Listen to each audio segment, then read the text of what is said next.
Hi అండి. ఈరోజు recipe వచ్చేసి కమ్మని నువ్వుల కర్రీ అండి. కూరగాయలు ఏమీ లేనప్పుడు, నోటికి ఏమీ తినబుద్ధి కానప్పుడు చక్కగా ఈ కర్రీని ట్రై చేయండి. చాలా రుచిగా ఉంటుంది. స్టవ్ మీద మూకుడు పెట్టుకుని నువ్వులు వేసి దోరగా వేయించుకుని అవి చల్లారిన తర్వాత పౌడర్ చేసి పక్కన పెట్టుకోవాలి. అదే మూకిట్లో ఆయిల్ వేసుకుని పొట్టు వలిచిన వెల్లుల్లి, పచ్చిమిర్చి వేసుకుని దోరగా వేయించుకోవాలి. ఇవి వేగిన తర్వాత 4 ఉల్లిపాయలని చిన్నగా కట్ చేసుకుని కొంచెం కలర్ మారుతున్నాయి అన్నప్పుడు కారం, పసుపు వేసి ఒకసారి వేపుకోవాలి.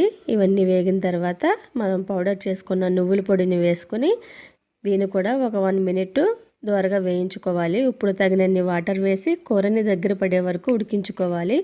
కూర ఉడుకుతూ ఉన్నప్పుడే ఇందులో రుచికి సరిపడినంత ఉప్పు వేసుకొని కొంచెం దగ్గర పడుతుంది అన్నప్పుడు లాస్ట్గా కొత్తిమీర వేసుకొని కూర ఆయిల్ తేలే వరకు ఉడికించుకుంటే కమ్మని నువ్వుల కూర రెడీ అయిపోతుందండి. నోటికి ఏమి తినబుద్ధి కానప్పుడు, కూరగాయలు ఏమి లేనప్పుడు ఇలా ఒకసారి ట్రై చేయండి. చాలా కమ్మగా ఉంటుంది. Thank you.